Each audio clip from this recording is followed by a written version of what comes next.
A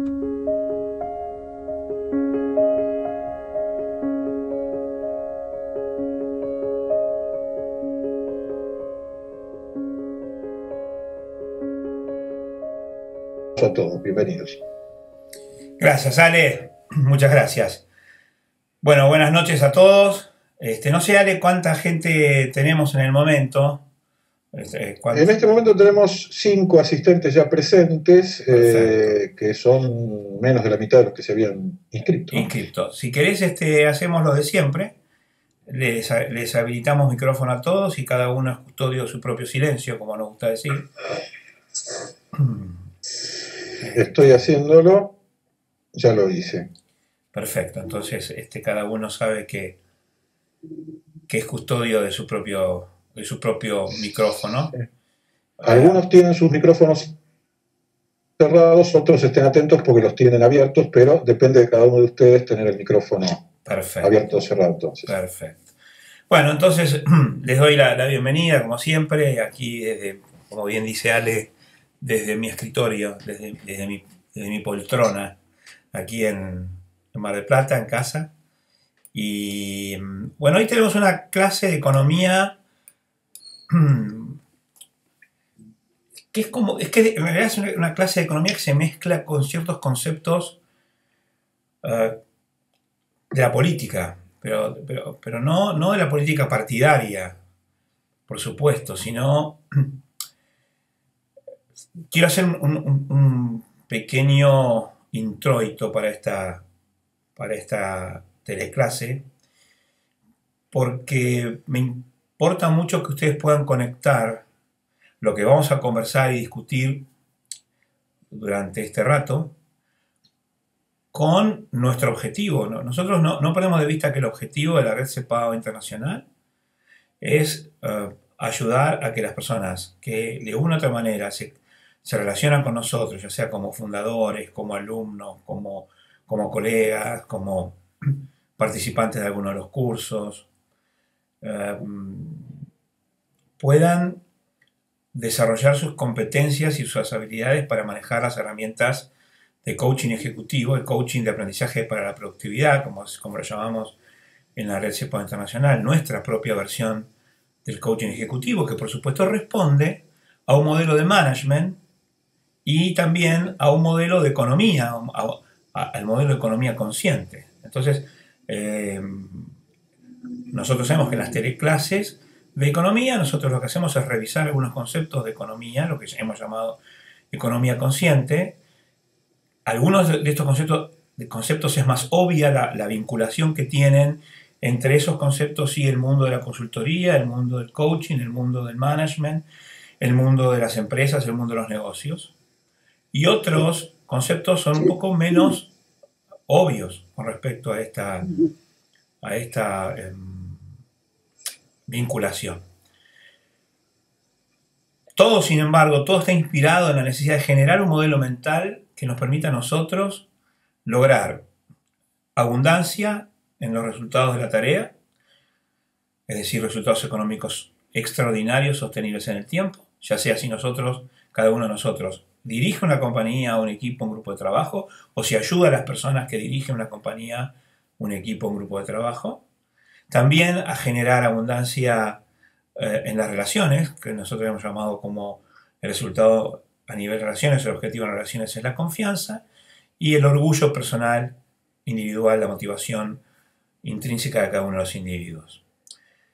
La clase de hoy tiene que ver con una comprensión de algunos conceptos que, cuando no son bien manejados, provocan una fuerte discrepancia con la realidad, diría yo, con respecto a lo que ocurre luego en la economía. Y como todo lo que ocurre en la economía después tiene su correlato en lo que ocurre en el management no es nada más que ese eslabón que articula los grandes conceptos económicos con las acciones concretas en el mundo de los negocios.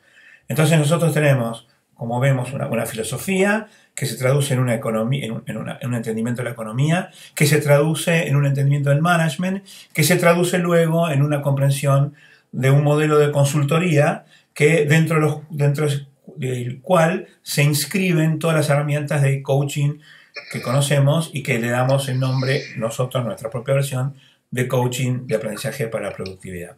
Así que lo que vamos a hacer hoy es hablar sobre lo que yo llamo la confusión del Estado. Y esta confusión que ocurre aún increíblemente en todas partes, o sea, en todos lugares del mundo donde he conversado sobre estas cuestiones, he encontrado que existe una profunda confusión entre algunos conceptos y que estos conceptos, cuando son mal manejados, llevan a un pésimo entendimiento del mundo de la economía que desemboca en una muy borrosa comprensión del mundo del management, y eso hace que las acciones y las decisiones y las habilidades no sean todo lo productivas que debieran ser. Esa es la conexión. Entonces nosotros vamos a hacer, como siempre, la presentación y después de eso vamos a conversar juntos para encontrar ese hilo de Ariadna, ¿no? Ese hilo conductor, ¿no? Ese hilo que nos saque ¿Hay alguien que tiene el micrófono abierto? Por favor, Alejandro, cerralo los micrófonos. Así nos aseguramos durante la presentación que no, y la gente puede estar un poco más cómoda en el seno de su hogar. Decía, este hilo de Ariadna que nos saque de la... Están sacados. Gracias, Ale. Del laberinto del Minotauro, ¿no? El laberinto del Minotauro es una excelente metáfora. Ustedes saben que el Minotauro residía en un laberinto. Se supone que era uno de los hijos del rey de Minos, y un hijo deforme, cuyo cuerpo era de hombre y su cabeza de toro, y habitaba en el seno de un intrincadísimo laberinto. Cada 7 años las ciudades griegas debían rendir tributo al rey de Minos, entregándole jóvenes para sacrificar en el laberinto del Minotauro. Estos eran abandonados en el laberinto del Minotauro y se perdían, y era imposible sacarlos, imposible salir, y el Minotauro los mataba y se alimentaba de eso. Hasta que, como siempre ocurre, un héroe, en este caso Teseo, logró vencerlo, pero ayudado por el hilo de Ariadna, que se había enamorado de él, y la otra de las hijas del rey, y ese hilo de Ariadna le permitió, Ariadna le dio un hilo para que entrara al laberinto y pudiera salir, como Hansel y Gretel, ¿no? Pero con un hilo. Entonces esto quedó después en la historia como el hilo de Ariadna, el hilo conductor que nos saca de la confusión. Entonces lo que nosotros vamos a tratar es de encontrar este hilo conductor que nos saque la confusión del Estado, y para eso primero tenemos que adentrarnos en ese laberinto. Entonces vamos a entrar en el laberinto juntos y lo vamos a tirar del hilo conductor. Espero que no se me rompa el hilo y que podamos salir airosos. Así que, como siempre, vamos a hacer nuestra presentación. Y aquí la tenemos, como ustedes ven, la confusión del Estado.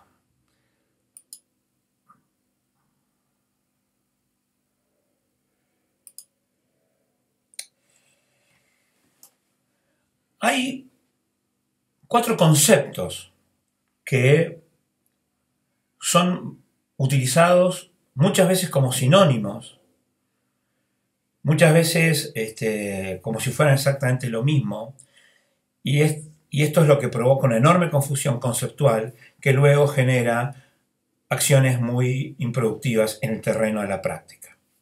El primer concepto que quiero que revisemos juntos es el concepto de país. País tiene en realidad 2 utilizaciones que son correctas. En primer lugar, país tiene que ver con un lugar geográfico determinado. O sea, la primera acepción de la palabra tiene que ver con un paisaje. No es de extrañar que país y paisaje tengan la misma raíz. El país es un lugar. El concepto de país está fuertemente asociado con un concepto geográfico.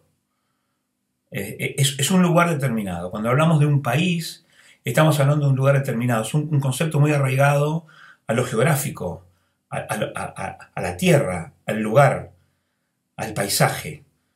Entonces, el primer concepto de país es simplemente esto: un lugar, un paisaje, un determinado espacio geográfico que lleva un determinado nombre o que tiene determinadas características, y eso es lo que es un país.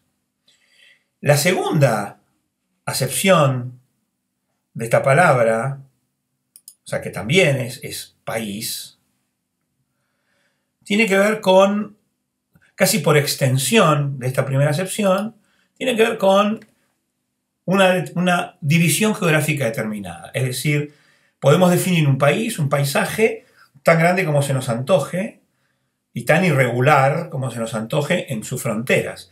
O sea que el segundo concepto de país tiene que ver con la frontera, con lo fronterizo, pero también es una cuestión geográfica. O sea, cuando hablamos de un país, estamos hablando de un territorio. Este territorio puede ser simplemente un territorio que observamos, que estamos enfrente a él, y ese es el país que estamos viendo, el país más bien asociado con paisaje, o puede ser, si le agregamos algún concepto legal, el concepto de frontera, el concepto de más institucional, estamos ya hablando de una división geográfica. Entonces tenemos países, tenemos Burkina Faso, Estados Unidos de Norteamérica, los Estados Unidos del Brasil, la República de Chile, la República Argentina, la República de Colombia, Ecuador, Panamá, etcétera, etcétera, etcétera. Es decir, países. O sea, el origen de los países tiene que ver entonces con que país es una cuestión geográfica, luego se delimitan la geografía de ese país, y lo que de ese lugar, y lo que tenemos es el país. El país con un nombre. Entonces, el primer concepto, país, cuando nosotros hablamos de país, estamos hablando de una entidad geográfica. Está referida a un lugar determinado en la Tierra. El segundo concepto que quiero revisar juntos es el concepto de nación. Muchas veces he escuchado utilizar como sinónimo país y nación. En realidad, la nación no tiene nada que ver con un concepto geográfico. La nación es un grupo de personas que puede ser una etnia determinada o que tienen, o sea, que comparten una etnia o comparten una historia o comparten unas costumbres. En realidad, por lo general, las naciones tienen una etnia determinada o por lo menos una mezcla de etnias determinadas y comparten una historia, comparten una lengua, comparten costumbres, y eso es lo que constituye una nación. Por lo tanto, el concepto de nación no es un concepto geográfico, es un concepto humano. Se necesitan seres humanos para que exista una nación. No se necesitan seres humanos para que exista un país en el término de paisaje. Uno encuentra un paisaje desierto y sigue siendo un país. Una nación no puede estar desierta. Una nación necesita de la presencia y la convivencia de un grupo humano determinado. Por lo tanto, empezamos a desterrar esta confusión, ¿no? O sea, no son sinónimos. Mal podrían ser sinónimos cuando estamos hablando de una cuestión meramente geográfica, mientras que el otro es un conjunto de personas. Hay naciones que no tienen país. Y hay países que tienen más de una nación.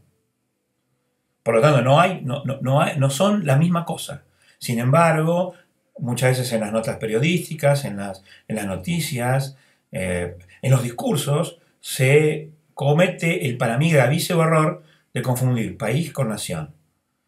Entonces, el segundo concepto muy importante tener en claro, el concepto de nación, es un conjunto de personas que comparten una lengua, una etnia determinada, un origen étnico determinado, una historia determinada, costumbres determinadas.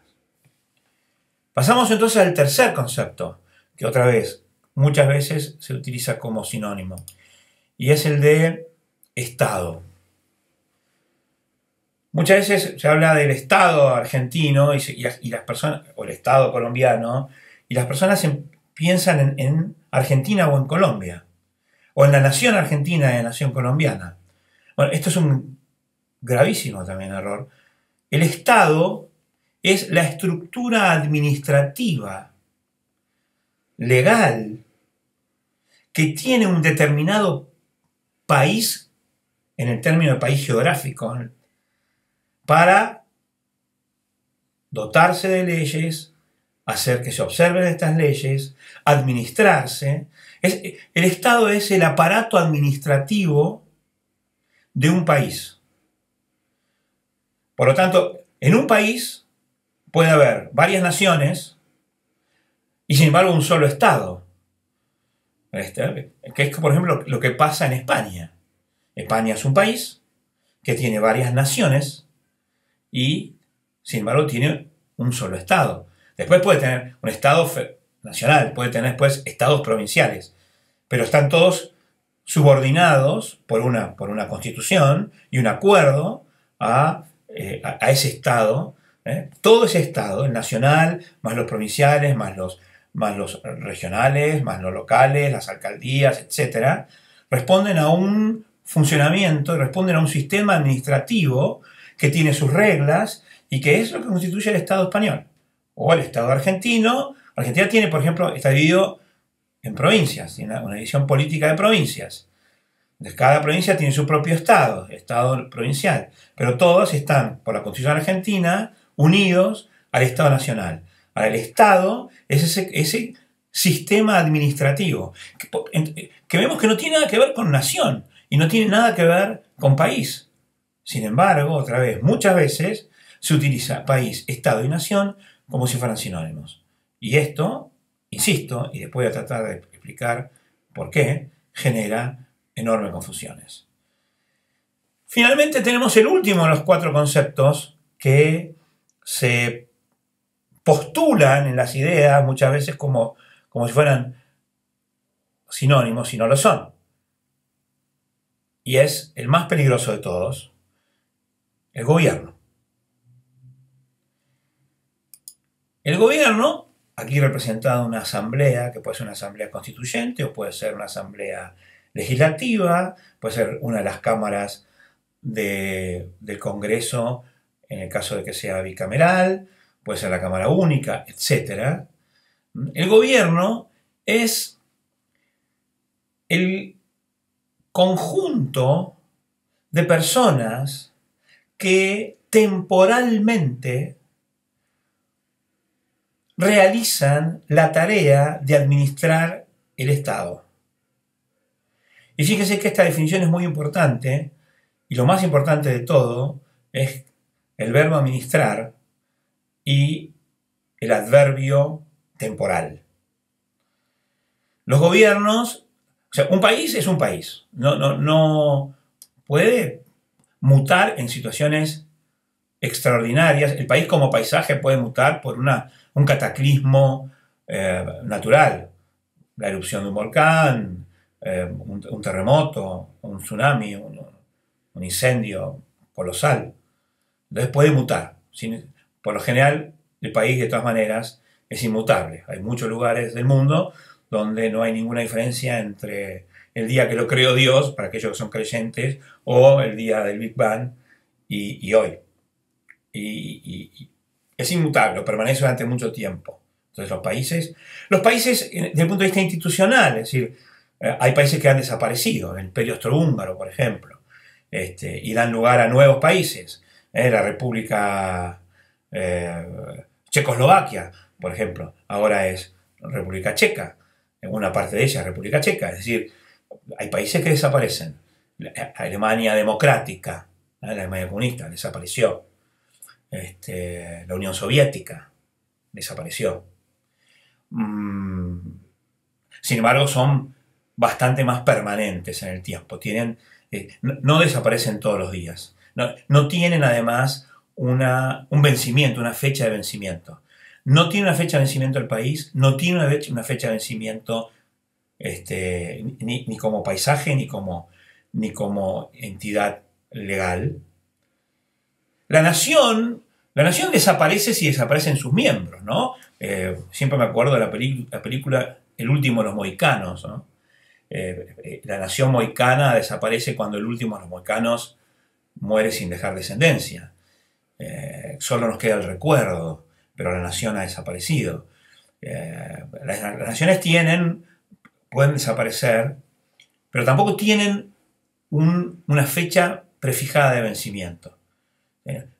No son naciones por un determinado tiempo, son naciones. Entonces tenemos, los países no tienen fecha de vencimiento, las naciones no tienen fecha de vencimiento. El Estado tampoco nace con una fecha de vencimiento, puede variar, puede cambiar el Estado en cuanto a su configuración y a su forma de administrar. Puede ser un día republicano, puede otro día no serlo, puede ser democrático, puede ser no serlo, puede abolirse la democracia, puede haber otros sistemas de gobierno, de Estado, otra forma de Estado, pero tampoco tiene una fecha de vencimiento. Por lo tanto, los tres primeros son bastante más permanentes en el tiempo. El gobierno nace con una fecha explícita, por lo menos en la democracia liberal que conocemos, en la república, nace con una fecha explícita de vencimiento. El gobierno es como la leche, tiene fecha de vencimiento. Es importante, o sea, la leche que compramos en el supermercado tiene una fecha de vencimiento. El gobierno también, es temporal. Entonces, la gran confusión, la enorme confusión ocurre cuando los gobiernos o los gobernados, esto todavía es peor, ¿no? Pero primero cuando los gobiernos actúan como si no tuvieran fecha de vencimiento, como si su periodo no fuese temporal, no fuera a acabar. Y muchas veces esto hace, como hay una confusión entre Estado, gobierno, país, o sea, no sé si me voy explicando, pero empieza a verse lo tremendo de esta confusión. Es gravísimo que los seres humanos, que amamos la libertad y que somos democráticos, tengamos esta confusión. Tenemos que tener muy claro que el país no tiene fecha de vencimiento, que la nación no tiene fecha de vencimiento y que el Estado no tiene fecha de vencimiento, pero el gobierno es ese conjunto de personas que ocupan temporalmente el Estado y administran la cosa pública con una fecha de vencimiento prefijada en el momento que comienzan cada uno de sus mandatos. Cualquier intento de cambiar eso, por supuesto que es primero profundamente antidemocrático, pero se apoya en la confusión de los gobernados. Y esto es lo que a mí me parece importante y lo que hoy yo quería mostrar como la gran confusión. Entonces, tenemos lo que yo llamo la gran confusión, ¿no? Es decir, esta es la gran confusión. Ahora, ¿por qué es importante esta confusión? Y después nosotros vamos a conversar juntos. Nosotros sabemos, como personas que conocemos coaching y que conocemos management y que conocemos algunas cuestiones de herramientas de intervención en los sistemas de coherencia de los individuos y también de los grupos humanos, que existe lo que llamamos modelos mentales. Cuando el modelo mental de las personas confunde Estado, nación, país y gobierno y los empieza a tratar como si fueran iguales, se abren las puertas de la tiranía. O sea, la tiranía tiene la llave que abre la puerta de la posibilidad de existir, primero y ante todo, en esta gran confusión. Por eso es importante que nosotros, más allá de nuestra tarea como coaches, más allá de nuestra tarea como consultores, nuestra tarea como personas que amamos la libertad es tener bien en claro estas 4 distinciones. ¿Qué es un país? ¿Qué es un Estado? ¿Qué es una nación? ¿Y qué es un gobierno? Porque esta gran confusión hace que las personas permitan a los gobiernos temporales un conjunto de acciones que no permitirían si tuvieran bien en claro que estos gobiernos tienen fecha de vencimiento. Y una de las gran confusiones es no entender cuál es la tarea que estos gobiernos tienen que realizar y que básicamente es administrar. Por eso decía que en la definición de gobierno lo importante es el adverbio temporal y el verbo administrar. De todas las grandes confusiones, por supuesto que hay confusiones, como ustedes seguramente empezaron a imaginar, hay confusiones filosóficas, confusiones epistemológicas, confusiones políticas y hay confusiones económicas. Nosotros vamos a fijarnos nuestra atención en la confusión económica, porque es la confusión económica la que luego desembocará en una muy mala, un pésimo entendimiento del vínculo que existe entre la economía y el management y por tanto de lo que ocurre en las organizaciones empresariales. La gran confusión a nivel económico nos deposita en una confusión económica que también hoy vamos a tratar de trabajar juntos. Y es la diferencia que existe entre los bienes públicos y los bienes privados. Cuando nosotros tenemos la confusión de que el gobierno es lo mismo que el Estado y es lo mismo que el país, nosotros creemos que los bienes públicos son los bienes que produce el gobierno. Porque el gobierno es el Estado, el gobierno es la nación. Y la nación somos todos, el país somos todos. Por lo tanto, los bienes que produce el gobierno, los servicios que produce el gobierno, son los bienes públicos. Y nosotros creemos y tratamos a los bienes como si fueran públicos, como si no tuvieran una naturaleza que les permitiera tener una propiedad. Mientras que descartamos aquellos bienes que no produce el Estado, creemos que son los bienes privados.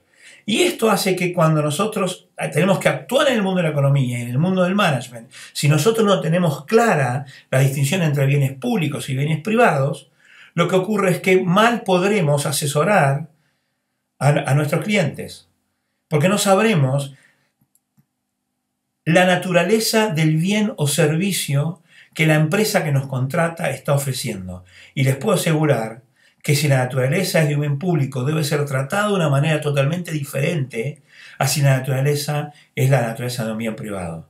Allí, en la primera de los tres espacios de intervención, que el coach de negocios interviene, que son los resultados económicos, allí donde las tareas se realizan, si nosotros no tenemos claro esta distinción, no podemos ayudar a clarificar la toma de decisiones a las personas que nos piden asesoramiento. Ahora, esta falta de claridad proviene de una enorme confusión, que es la confusión del Estado. Entonces, lo que nosotros vamos a revisar es el concepto de bien público y el concepto de bien privado. Que insisto, la confusión proviene de tratar como sinónimos a cuatro distinciones que yo ya he, ahora sí, vale la redundancia, distinguido y que no son de ninguna manera sinónimos. ¿Qué es un bien público? Un bien público es un bien que no importa quién lo produzca, ya sea el gobierno, ya sea un ente privado, tiene ciertas características. Y la característica fundamental es que no tiene exclusión en el consumo y no existe lo que en economía llamamos preferencia revelada. Son dos conceptos que yo quiero aclarar porque son muy importantes. Una vez que ustedes los entiendan, ustedes van a darse cuenta de cuánta confusión y cuánta trampa hay en lo que se llama cuando un gobierno se autoproclama el dueño de la nación o del país y sostiene que tal bien es un bien público y por lo tanto debe producirse en ciertas condiciones, debe hacerse en ciertas condiciones de producción que están absolutamente enfrentadas con la verdadera naturaleza del bien. Un bien público es, por ejemplo, la justicia.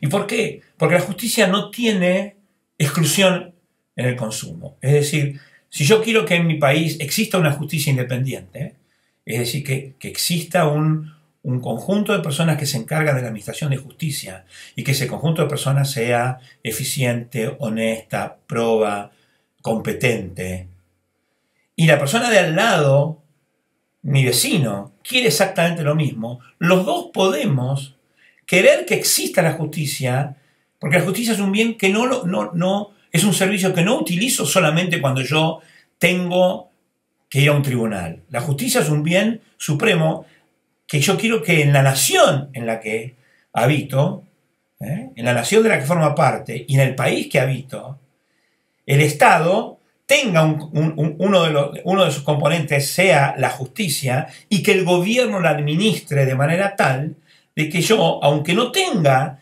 un juicio determinado, exista eso en el país donde yo vivo. Y yo puedo querer eso y por lo tanto soy consumidor de justicia y simultáneamente y en el mismo momento mi vecino puede querer exactamente lo mismo y todas las personas pueden querer exactamente lo mismo y no hay exclusión en el consumo. No porque yo lo quiera, Alejandro Lomuto tiene que dejar de quererlo. O tiene que esperar a que yo deje de querer por un ratito que haya justicia para él poder querer un ratito que haya justicia. No hay exclusión en el consumo. Cuando yo miro un paisaje, por ejemplo, en Argentina, las cataratas del Iguazú, por lo menos hasta el punto de saturación, ¿no? Si yo miro las cataratas, al lado hay chiquicientas personas mirándolas, y que yo las mire no le quita a la persona de al lado el goce de la cosa, en este caso el goce del paisaje. Por lo tanto, no importa si yo estoy o no estoy, el bien sigue siendo público. Después vamos a hablar, y esto es muy importante en el coaching ejecutivo, el concepto de punto de saturación, que es el momento en el cual el bien público se convierte en bien privado. La segunda característica de un bien público es que no existe esto que yo llamé preferencia revelada. ¿Qué quiere decir la preferencia revelada? Si yo quiero justicia, que exista la justicia o que exista la defensa nacional y me quieren cobrar por ella, yo puedo mentir diciendo que no la quiero. Porque yo cuento con que igual no la van a sacar porque sé que el resto de las personas que forman parte de la nación, de mi nación, que viven en determinado país, mi país, y dadas las leyes del Estado, el gobierno está obligado a ofrecerla, aunque yo no diga que la quiero. Por lo tanto, yo puedo mentir, yo puedo decir que no quiero. No hay preferencia revelada. Yo puedo gozar de que exista la justicia, pero cuando me preguntan, bueno, ¿pero vos querés que haya justicia? Ah, no, si yo tengo que pagar, no quiero. Y estoy mintiendo, yo quiero, pero puedo mentir. Y mi mentira no se puede descubrir. No hay cómo... La gente puede creer que estoy mintiendo, pero nadie puede demostrármelo. Nadie puede demostrármelo porque es una confesión íntima. Nadie tiene pruebas, no hay cómo revelar esa preferencia, que yo quiero que exista justicia. Ahora vayamos a los bienes privados. Los bienes privados no tienen, tienen preferencia revelada. Si yo quiero tomar una bebida gaseosa, la que fuere, vamos a darle la derecha a Pepsi, ya que es cliente nuestro. Entonces, si yo quiero una Pepsi y me animo a más, si me animo a tomarme otra, la Pepsi que yo me tomo, esa Pepsi, esa botella de Pepsi, esa lata de Pepsi, es la lata de Pepsi que, siguiendo con el ejemplo de mi amigo Lomuto, no puede tomar él. O la tomo yo, o la toma él. No podemos tomar la misma Pepsi, en los mismos centímetros cúbicos, esos que están en esa lata, al mismo tiempo los dos. Podemos compartirla, pero entonces yo tomaré una parte y él tomará otra parte. Pero lo que no podemos hacer es tomar la misma Pepsi, él y yo. Hay exclusión en el consumo. Y cuando hay exclusión en el consumo, lo que hay necesariamente es preferencia revelada. Nadie me dará una Pepsi si yo no voy y digo, quiero una Pepsi al dueño del kiosco de la esquina, y le digo, señor, deme una Pepsi, y por supuesto, si soy una persona honesta y no la robo, pago por esa Pepsi. La preferencia revelada es lo que es mi función de demanda. El problema de los bienes públicos es que no tiene una función de demanda explícita. ¿Se acuerdan cuando había función de demanda en las primeras clases? Función de demanda explícita que sí tienen los bienes privados. Por eso es mucho más fácil ponerle un precio a los bienes privados, porque solo hay que hacer intersectar, como vimos, la función de demanda, es decir, el interés, la preferencia revelada, con la función de oferta, que es el costo marginal de producción. Y con eso lo que nosotros tenemos es el precio de mercado, en el cual el bien privado debe venderse. Este es el problema de los bienes públicos. No es fácil ponerles un precio. Si al problema de los bienes públicos, que no es fácil poner un precio, le agregamos la confusión del Estado, donde el gobierno trata como públicos a bienes que son privados y le pone el precio que se le antoja, dado que nadie sabe cuál es el precio, el gobierno no solamente lo trata al bien privado como bien público, sino que además le pone el precio que se le ocurre. Empezamos a ver las enormes distorsiones que existen en una economía. Pero lo que también pasa es que las empresas privadas, si no comprenden la naturaleza del bien que están ofreciendo, pueden también caer en la trampa de ponerle un precio que no es el que corresponde al bien que venden. O que ofrecen, al bien o servicio que ofrecen. Y si eso ocurre, lo que tendremos será resultados económicos catastróficos. Si nosotros como coach de negocios caemos en esta confusión, será muy difícil poder cumplir con la primera parte de nuestro objetivo, que es ayudar a que las personas obtengan resultados económicos extraordinarios, positivos, sostenibles en el tiempo. Entonces, nosotros ahora vamos a abrir el debate. Esta presentación es para debatir, y esta presentación es para que me pregunten y para que veamos ejemplos. Pero entonces, fíjense, vamos a resumirla. Partimos de una confusión que parece política o filosófica, de cómo estamos acostumbrados a usar como sinónimos 4 distinciones que son claras y que deberían estar diamantinamente esculpidas en nuestros modelos mentales. El país es distinto de la nación, es distinto del Estado, es distinto del gobierno. Los 3 primeros no tienen fecha de vencimiento, el último tiene fecha explícita de vencimiento. Los mandatos empiezan con fecha de vencimiento. Cuando no comprendemos esto, hay problemas graves en la política, problemas graves en la administración del Estado, etc. A nosotros nos importan los problemas que esto acarrea en el mundo de la comprensión del fenómeno económico. Y lo que nosotros vemos es que esto impacta directamente en la definición de bien público y bien privado, en la confusión que esto provoca y en el mal tratamiento de los bienes, que no ocurre solamente a nivel de los gobiernos, sino que también ocurre a nivel de las empresas. Hay empresas que administran bienes públicos y son empresas privadas. Y hay bienes privados que son ofrecidos por el gobierno y están muchas veces mal tarifados. Paramos acá entonces, vamos a cerrar con nuestra presentación por el día de hoy y lo que espero es que efectivamente a partir de este momento tengamos un lindo debate. Así que ahora, Ale, abrimos los micrófonos y vemos si hay preguntas y comenzamos con la segunda parte de nuestra teleclase. Bueno. Estoy de a poco abriendo, ya terminé de abrir los micrófonos de todos los asistentes. A quienes veo por ahora muy tranquilos, no hay manos levantadas, ahí hay mensajes en la... Ahí hay una mano levantada. En el chat, pero sí, ahí está la mano de Javier. Javier, buenas noches, ¿cómo estás? Bien, buenas noches. Hola, Javier. Encantado y oyendo con mucha atención la clase de hoy, me encanta. Sin embargo, me hace falta como acabar de cerrar, porque esto es un problema que atañe en las empresas privadas, digamos, a las que vamos nosotros a pretender ayudar, etc.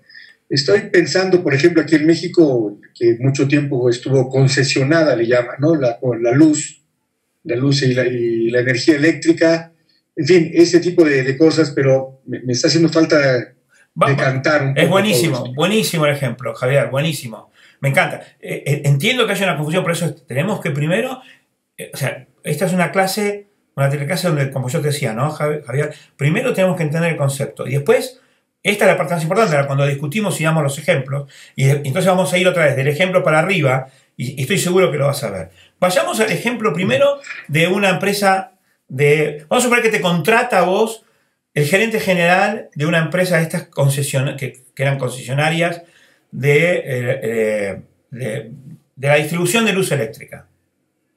¿Qué te parece? ¿Que la distribución de luz eléctrica será un bien privado o un bien público? Y creo que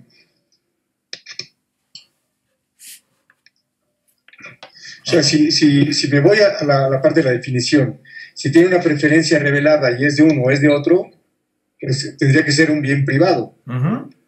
¿Y a vos qué te parece? ¿Es privado o no? Sí, estoy de acuerdo. Yo creo que sí. Si hay exclusión, en el caso de la electricidad, bueno, pues...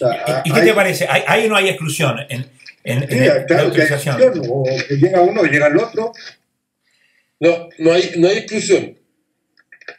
Según Alex, no hay exclusión. A ver, entonces, ahí está, ¿no? El tema, ¿no? ¿Ves? Imagínate que Alex es tu cliente y él cree que no hay exclusión. Yo creo que... a ver, déjame decir esto. Yo creo que la luz del sol es un bien público. Muy bien. La energía eléctrica que yo utilizo y que yo consumo para mover una máquina es un bien privado, o debiera ser un bien privado. A ver, vamos a suponer que ves por qué es importante, vas empezando a ver por qué es importante esta confusión. Imagínate que Alex... César, ¿me permitís una pregunta para complicar un poco más el asunto? Sí, claro. ¿La energía eléctrica podría ser considerada un bien privado en la medida, en la medida en que uno esté en condiciones de generársela, pero no si no está en condiciones de generarla? ¿La energía eléctrica? La energía eléctrica. Pero pregunto, ¿eh? No, está bien. A ver, ¿uno quién es? ¿Uno es quién? ¿Una persona? Por ejemplo, yo tengo un comercio y como no me gusta o me parece cara la energía que me provee la concesionaria del Estado o el Estado en aquellos países donde es el Estado quien se ocupa de ese negocio, no compro la energía, digamos, de la red pública y me genero mi propia energía, ya sea porque pongo en la terraza paneles de energía solar o porque compro o porque te compras una bicicleta, le pones te compras una bicicleta, le pones una dínamo, con la dínamo pedaleás, adelgazás unos kilos y además de eso cargas las baterías. Por ejemplo. Puede ser. Pero insisto, no pregunto, no tengo está muy bien. A ver, ¿qué te parece? Pensemos juntos. Y le pregunto a Alex y le pregunto a Javier. Y mientras tanto todos reflexionen. ¿Se dan cuenta, no? Yo creo que por eso es un bien privado. Claramente es un bien privado. No importa quién lo produzca. La energía eléctrica es un bien privado. A ver, ¿por qué yo digo que es un bien privado?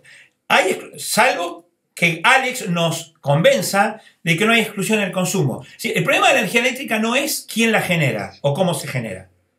El ejemplo que dio Javier de la luz del sol, obviamente la luz del sol es un bien público porque no hay exclusión en el consumo cuando el consumo es tomar sol. Ahora, cuando es convertirla en energía eléctrica, ya sea por paneles, la energía que resulta de la conversión es un bien privado, porque es limitada y porque la que uso yo no la puede usar otro. Hay exclusión en el consumo. Es decir, Alejandro se pone en la terraza de su comercio un conjunto de paneles que captan la luz solar, que es pública, la convierte en energía y esa energía que él generó o la usa él o la usa otra persona, pero no la pueden usar las dos personas al mismo tiempo la misma cantidad de energía. Se repartirán entre quien la usan, pero si él quiere usar, si se generan 100 kilovatios... Sí. Perdón, César, incluso si Alejandro produce más energía de la que requiere su comercio, él puede venderle el excedente a su vecino. Exactamente. Y él está recibiendo una ganancia de los paneles que él puso. Bueno, esto ocurre en los Estados Unidos. En los Estados Unidos, los medidores de luz miden a favor o en contra. Vos al final del mes, si vos tenés paneles solares y estás conectado a la red eléctrica, vos le podés vender electricidad a la compañía de electricidad. O sea, vos suponete que tenés un consumo, empezás el mes con el medidor en 10 y al final del mes tenés menos 15, entonces vos consumiste no sabes cuánto, pero le diste un 25 de excedente, que entró a la red, porque la red entra y sale. Y entonces es como, imagínate como agua. Vos generaste más agua de la que usaste y ese agua fluyó por la red y el distribuidor te paga a vos. Vos no le pagás al distribuidor, te paga porque él se lo vendió a otro. Porque lo que él hace es distribuir, ni siquiera generar. Él compra a los generadores, que pueden ser una gran central termonuclear o Alejandro en su bicicleta con la dínamo, y le compra a los dos distribuidores. Y después vende y les cobra a las personas que la usan.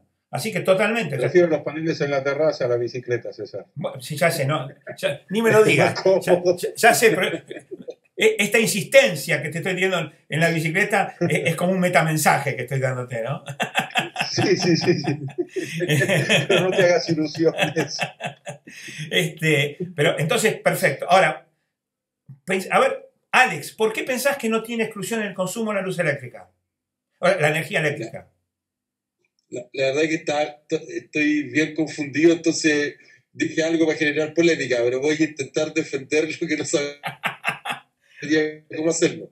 Pero lo que pasa es que si yo llego a mi casa y enciendo la luz, porque siguiendo tu ejemplo la Pepsi, si yo llego a mi casa y enciendo la luz, tú no necesitas esperar que yo la apague para encender la tuya. No. Pero Entonces, en ese sentido, no habría exclusión. A ver, exclusión no quiere decir que vos tenés que esperar a que yo la pague. Exclusión es que esos kilovatios de luz que vos estás consumiendo, yo no los puedo consumir. Yo estoy consumiendo otros, pero no esos. Excepto que estuviéramos en el mismo ambiente, pero por ahí supuesto. el consumidor es uno porque el que paga la boleta es uno. Tal ¿no? cual. Ahí la luz se convirtió en un bien público para nosotros dos y después nosotros dos decimos cómo lo pagamos, pero no. Está claro que lo que está diciendo Alex es, él llega a su casa, prende la luz y el vecino no tiene que apagar la luz porque la prendió Alex. Salvo que la oferta de luz sea inferior a la demanda sumada de todas las casas que prenden la luz. En cuyo caso llega un momento en que uno más prende la luz y el sistema se cae. Y ahí te das cuenta que hay exclusión en el consumo. Porque el sistema se cae. No pasa lo mismo. Por eso que me quedé pensando en el punto de saturación, porque en ese caso llegaríamos al punto de saturación donde se corta la luz. Claro. ¿Y a vos qué te parece más lógico? Que se llegue al punto de saturación donde se corta la luz. En Argentina eso ocurre con aterradora asiduidad. O el punto de saturación en la cual las personas pueden tomar sol. Ahora, tengo otra duda. ¿Por qué se le llama red pública? Porque por la confusión del Estado. Ah, ya. Entonces ahora aclárame porque no entiendo nada. Casualmente, la red no puede ser pública. No es pública, porque la red tiene un dueño y ese dueño es el que tiene que encargar de mantener esa red y tiene que usarla para la distribución y esa red tiene un punto de saturación. Es pública porque normalmente, ¿qué ha pasado en los países? Como la energía, y esto es un concepto bastante complejo, por eso hay que estudiar tanto de economía, como la distribución de energía eléctrica es un monopolio natural, es el otro problema que tenemos. ¿Qué es un monopolio natural? Lo voy a tratar de explicar. Yo sé que ustedes están diciendo, ¿para qué me metí en esta teleclase de economía? ¿Y qué tiene que ver esto con management? Primera pregunta, antes de explicar lo de monopolio natural. Javier, vos que me hiciste la pregunta, ¿empezás a ver la relación que hay entre el coaching y esto que estamos tratando? Imagínate un gerente general que esté confuso con respecto a esto. Y que además es el gerente general de la compañía energética. ¿Te parece que necesita coaching o no? Sí, claro, ya empiezo a entenderlo. Muy bien. Y te das cuenta los desastres que puede hacer a nivel de decisiones, cómo tarifarlo, quiénes son sus clientes, quiénes son sus proveedores, cómo discutir los precios con sus proveedores, cómo negociar los recursos. ¿Te das cuenta los desastres que puede hacer, no? Sí, claro. Bueno, entonces, César, perdóname, sí. de alguna manera, ¿no tiene que ver esto también con barreras tecnológicas? Claro. En algunos casos. Claro, a eso voy. Que en algunos casos, digamos, la evolución también de las tecnologías las han ido de algún modo disminuyendo. Por ejemplo, la distribución pública o domiciliaria de gas, las barreras tecnológicas siguen siendo más o menos las mismas de siempre, pero no tanto en materia de electricidad, no tanto en materia de agua potable, por lo menos de agua potable para el consumo humano. A ver, y ahí va el concepto de monopolio natural. O sea, no podemos hablar no podemos responder la pregunta de Alex, en la que yo postulo, que se llama red pública, la red pública de energía, con un error garrafal de comprensión. Yo postulo que es un error garrafal. Y que ahora ese error garrafal hace que las personas que administran la red crean que es pública. Las personas que reciben el servicio de la red crean que es pública y por lo tanto acepten precios disparatados, que por supuesto tienen consecuencias inevitables en la economía global, pero en la economía de las empresas también. Y por lo tanto en el trabajo de las personas que nosotros asesoramos. Entonces, claro que porque el concepto de monopolio natural tiene que ver con la tecnología. La red pública, lo que se llama red pública, la red de distribución de energía, es un monopolio natural porque la única condición, la única forma de proveer ese servicio a una comunidad, la única forma económica de hacerlo, es mediante un monopolio. Es decir, no puede haber competencia, porque el costo marginal de ofrecer 1 kilowatt más de energía es cero, es casi cero. Lo que hay es un fenomenal costo fijo, es decir, una red, el costo de generar una red de distribución de gas, o de gas, o de energía, o de agua potable, está casi todo, el 99% está en el momento de hacer esa red, instalar esa red, pasar los caños a la red, ponerla en funcionamiento. Es decir, imagínense, ¿no? Las enormes obras de ingeniería que se necesitan para instalar, por ejemplo, una red de distribución de energía. Ahora, una vez que esa red está, que pase más o menos energía hasta que la red no explote, el costo marginal es cero. Y como ustedes saben, yo les había explicado que la curva de oferta coincide con la curva de costo marginal. Por lo tanto, el precio pareciera que fuera cero. O un precio enorme compuesto por costo fijo y muy poquitito costo variable y marginal. Entonces, no puede haber 10 empresas, porque económicamente es inviable, no puede haber 10 empresas que hagan toda esa inversión en el mismo país, acuérdense, país, zona geográfica. Puede haber 10 empresas que ofrezcan ese mismo servicio en un país, porque el costo fijo lo haría insoportable, no podría ser. La forma eficiente de hacerlo es una sola, que se convierte, pero es el monopolio, es un monopolio natural. No es que el gobierno temporal le da por una ley que se le ocurre dar a ese gobierno temporal que tenía fecha de vencimiento y le otorga a un señor, normalmente amigo de ese gobierno, por un tiempo a veces que supera largamente 10 o 20 periodos de ese gobierno temporal, la explotación de una red de distribución, no porque tecnológicamente es el que mejor la ofrece o que más respaldo capital tiene, sino simplemente porque son amigos o dan una patente de corso. Entonces convierte en monopolio colusivo, por colusión, lo que en realidad es un monopolio temporal, es un monopolio natural. Ahora, la red de energía, la red de gas, la red de luz, la red de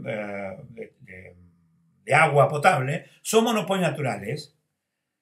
Eso no quiere decir que necesariamente tiene que ofrecerlo el Estado. Lo puede ofrecer un privado y lo que sí puede hacer un gobierno es, siguiendo las leyes del Estado y siguiendo las leyes de administración, fijar ciertos requisitos para la fijación de precios, etc. Se puede negociar eso.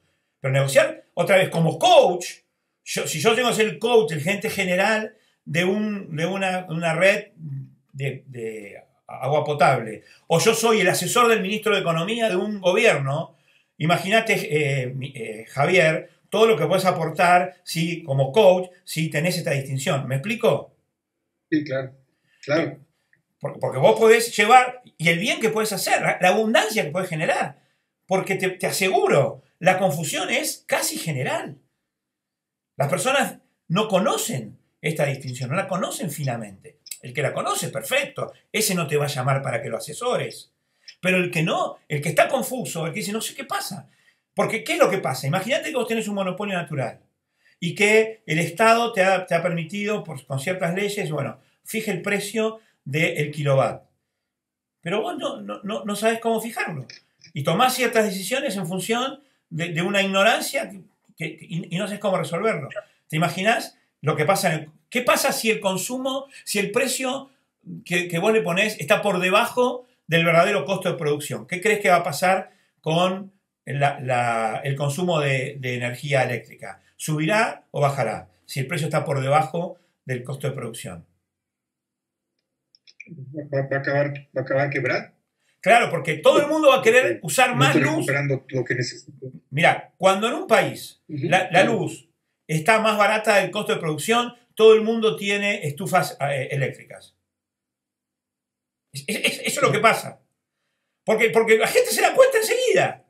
Y entonces consume lo que está más barato que lo que cuesta producir. Ahora, el pato de la boda, ¿quién es? La empresa que produce la energía y que la vende a menos que el costo de producción. O se funde, o el gobierno le da a su amigo una subvención que pagan todos, los que consumen la luz y los que no consumen la luz. Y entonces dicen, ¿sabes por qué tenemos que pagarlo todo? Porque es un bien público. ¿Te das cuenta de la confusión? Sí, claro. ¿Te das cuenta la mentira que hay detrás y te das cuenta la pésima asignación de recursos productivos que puede haber en una compañía, en un país? Entonces, ahora, cuando vos te das cuenta y decís, no, señores, ustedes quieren resolver este problema, lo primero que tenemos que hacer es tratar a la energía eléctrica como lo que es, un bien del dominio privado. Y ahora veamos su función de producción, veamos cuáles son las escalas de producción, veamos cuál es la escala óptima, veamos cuál es el verdadero costo de producción, veamos a qué precio se puede ofrecer. Y en todo caso, después, como gobierno, podemos ver si algunas personas las subvencionamos y cuál es el precio subvencionado y por cuánto tiempo se subvenciona, etcétera, etcétera, etcétera, etcétera. Ujú. ¿Hasta aquí me pude explicar? Sí, perfectamente. Para mí está claro. Gracias. ¿Ves la conexión entre antes de pasar a otra pregunta? Sí. Lo que más importa es, ¿te quedó clara la conexión entre estos conceptos aparentemente teóricos y nuestro trabajo como coach de negocios? Sí, ahora sí, ya con esto que me estás diciendo, toda la parte de tratarlo realmente como un bien privado y buscar que sea una empresa sana, que sea realmente que haya una relación entre lo que estamos cobrando, lo que está costando producirlo, Exacto. etcétera. O sea, todo como eso, como una empresa que busca seguir funcionando mejor cada vez. Exactamente. Si después podemos hacer una subvención porque al Estado le conviene que alguien pague menos para que haya más empresas que produzcan determinada cosa, bueno, ya tendrá una finalidad, será algo aparte. Pero... Y haremos un análisis de costo-beneficio. Y le preguntaremos a las partes involucradas, etcétera, etcétera, etcétera. Pero ¿cómo invertir? Mira, yo en realidad si yo estoy cobrando acá menos de lo que es el costo de producción, pero esa diferencia alguien la pone porque invierte para que pase otra cosa, porque eso es un negocio que está buscando y todos están de acuerdo, eso está bien. Pero vos como coach tenés que ayudar a que eso se note. Y no necesitas ser economista, ¿eh? Por supuesto, si vos sos economista, los ayudarás también a hacer las cuentas, los ayudarás a... O sea, si a mí me pasa eso, yo como economista además puedo ayudarlos a hacer las cuentas, analizar su función de producción, ver las etapas de la producción, ver en las etapas que están, ayudarlos a hacer los algoritmos. Pero si no lo soy, contrato a un economista. Pero yo como coach me di cuenta de lo que está pasando y lo ayudé a pensar mejor. Acordate lo que siempre decimos, pensar mejor, comunicar mejor, manejar mejor las emociones. En el caso de esto que estamos tratando hoy, lo que tenemos que ayudar es a las personas a pensar mejor. ¿Y cómo les vamos a pensar mejor?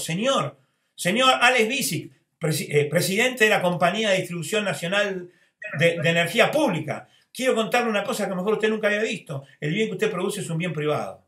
Ese es un acto de coaching impresionante. Porque le rompes el modelo mental.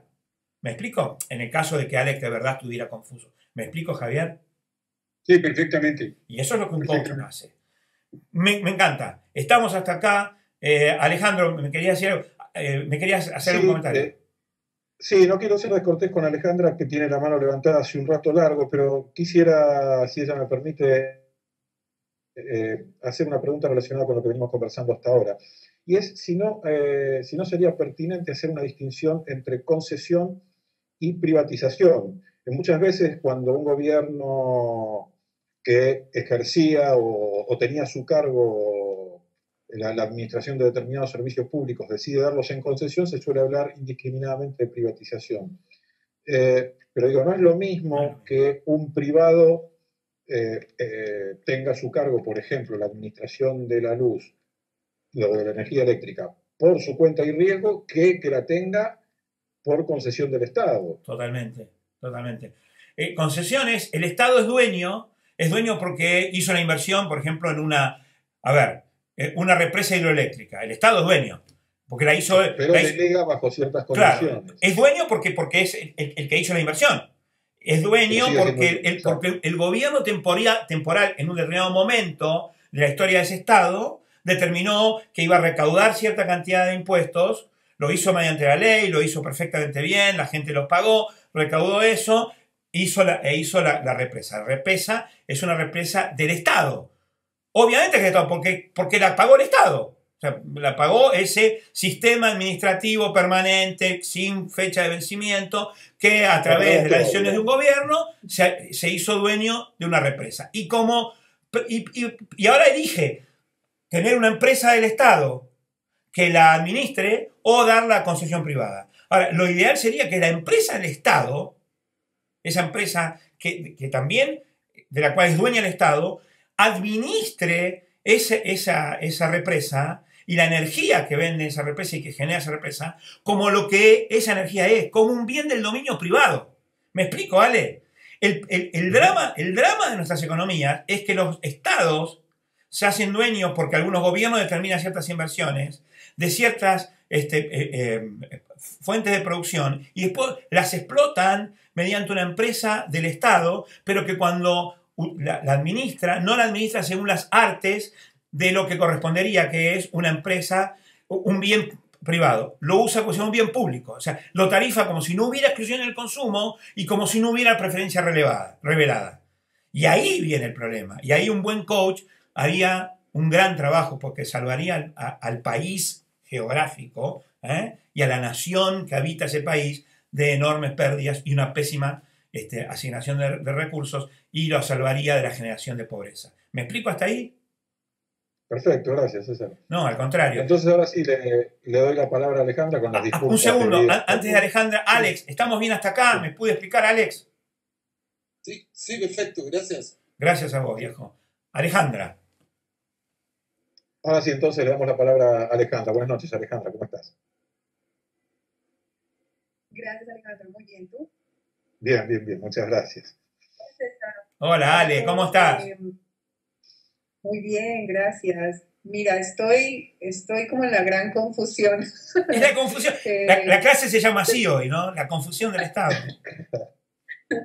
Sí, porque en el momento en que ampliaste un poco acerca del bien, el bien público y hablaste de la justicia, me empecé a preguntar, ¿cómo ves tú? Bueno, voy a traer un caso, digamos, muy que está viviendo nuestro país hace ya un rato y tiene que ver con el tratado, el acuerdo de paz.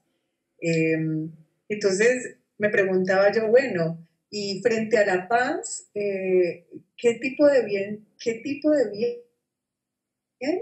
es el que estamos, digamos, percibiendo? Porque, pues, o sea, lo que escucho es opiniones divididas, gente indiferente, otros que sí están de acuerdo, otros que les importa, pero por intereses propios, en fin, o sea, cualquier cantidad, digamos, de opiniones.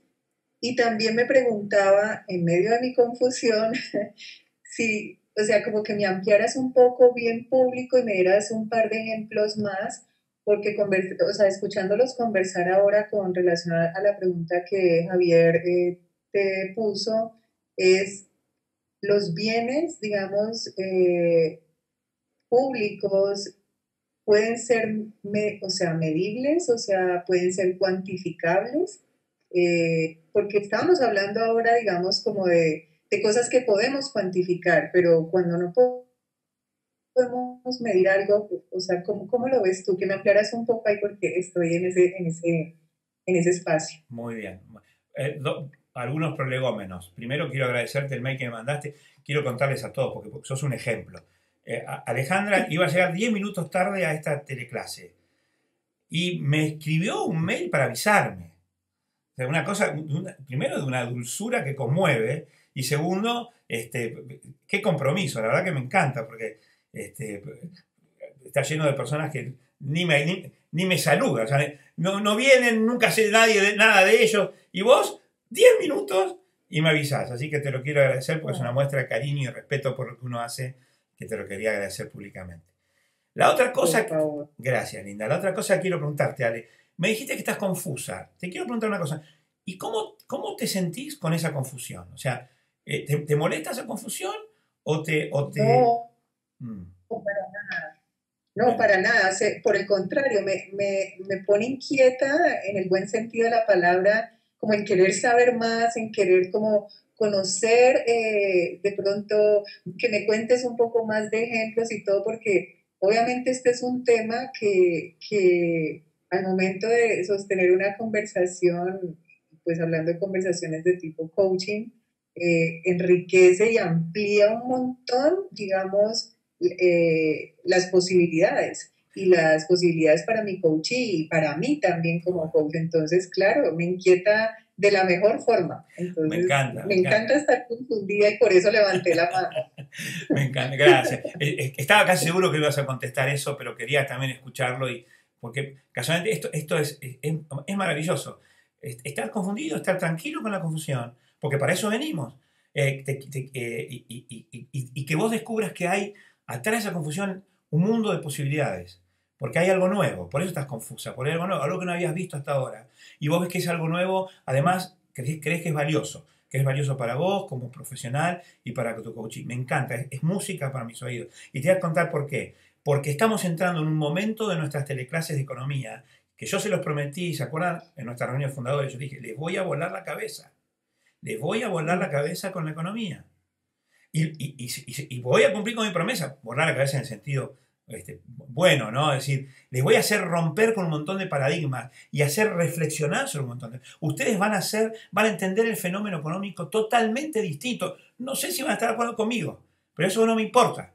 Lo que estoy seguro es que están revisando paradigmas profundos de cómo funciona la economía, de qué es la economía, de qué es el capitalismo, de qué es lo justo, de qué es lo injusto, de qué son los precios, de cómo es la asignación de recursos, qué es la riqueza, etcétera, etcétera, etcétera. Esto se va a complicar todavía mucho más. Acordate una cosa, en el final de los tiempos de estas teleclases, allá por noviembre, diciembre, yo voy a terminar defendiendo a los usureros. Así, mirá a dónde voy. Y ustedes me van a odiar. Y yo voy a defender denodadamente a los usureros. Y en el final, ustedes también. Si logro hacer lo que y eso sí creo que es romper con todos los modelos mentales, ¿verdad? Dale. Entonces, vamos de a poquito. Vamos de a poquito. Entonces, me encanta esa confusión. Vamos ahora a tratar de explicarlo. En primer lugar, voy a dar algunos ejemplos más de bien público. Una ruta nacional. Y pensemos juntos. ¿Qué les parece? ¿Es un bien público o un bien privado? Vamos a una pública, una ruta nacional que no está saturada. Que no hay saturación. Se puede... Carretera para la mayoría de quienes nos escuchan, César.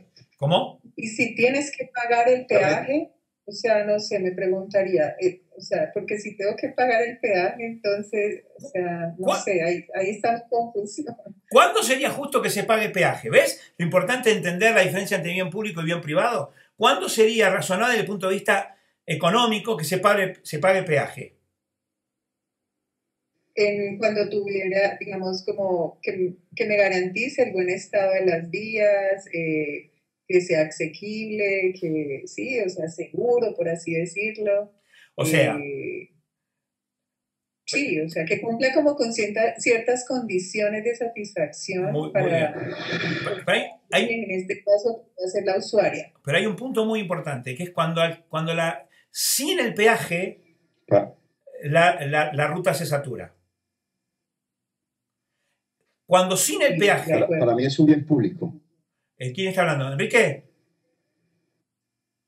Sí. Hola, Enrique, ¿cómo andas, querido? Un gusto saludarte, hermano. Buenas noches. Buenas noches. Gracias. Quería ahondar un poquito ahí con el tema de la carretera porque yo estaba pensando también. Y para mí es un bien público. A ver, contame por qué. A ver. Por donde pasa la carretera, antes había un campo, era propiedad de alguien, esa tierra. Sí. Y para poder hacer la carretera, para que todos transitaran por ese lado, el gobierno tuvo que comprar un pedazo de tierra a esa persona para generar la ruta. Muy bien. Entonces, para mí, creo, es un bien público. A ver, fíjate que hay la explicación. ¿Por qué? Porque el dueño es el gobierno. El dueño es el Estado. Nunca el dueño es el gobierno. Nunca el dueño es el gobierno. Porque el dueño es el Estado. ¿Verdad? Ahora, como bien vos dijiste, sí, el Estado se la compró a un señor que era dueño de esa tierra, era privado. Que la compre el Estado no la convierte en bien público.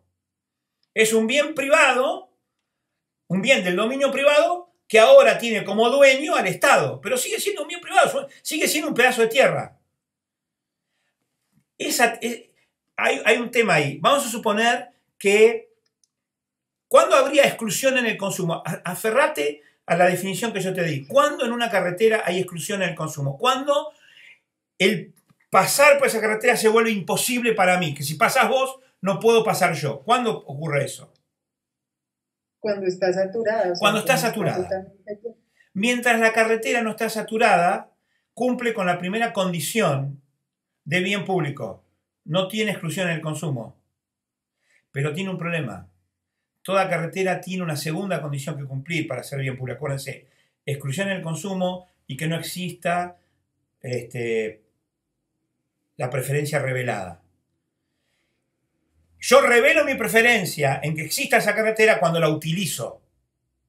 Sin embargo, existe un argumento que yo acepto, que alguna persona puede decirme, pero eso es como la justicia, César. Yo quiero que haya justicia aunque yo no tenga un juicio. Porque yo quiero que exista la justicia como sistema. Yo quiero que exista la ruta, la carretera, aun cuando yo nunca la use, pero a mí me da seguridad que exista esa comunicación entre esos pueblos, porque eso genera intercambio cultural y genera intercambio económico y yo me beneficio. Yo soy consumidor del beneficio, de las externalidades que esa red provoca y por lo tanto a mí me pueden decir que si quiero pagar el peaje, yo digo que no, miento, a mí no me interesa, pero a mí me interesa que exista. Con lo cual, wow, en una carretera pareciera que se dan los dos aspectos. No hay exclusión en el consumo y no hay preferencia revelada, porque a mí me puede importar que una carretera que nunca voy a pasar igual exista. ¿Me explico hasta acá? Con lo cual, pareciera que tenés razón, Enrique, y la carretera es un bien del dominio público. Sin embargo, la carretera tiene un potencial punto de saturación, que es cuando no cabe un coche más. Por lo tanto, el peaje de la carretera lo que tiene que lograr es que no se alcance ese punto de saturación.